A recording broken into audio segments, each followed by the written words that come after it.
Hello guys, welcome to Creative Projects. Today I am going to show you how to change the color of shirt. First of all, select Quick Selection tool, and select shirt very carefully.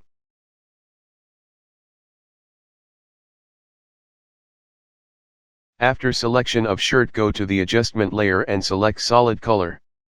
Now select the color which you want to apply on your shirt. Click on OK. Now go to the blending mode and select multiply. As you can see, the color of shirt has turned from white to red.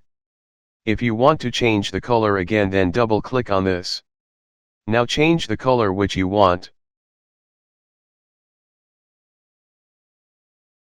Press OK.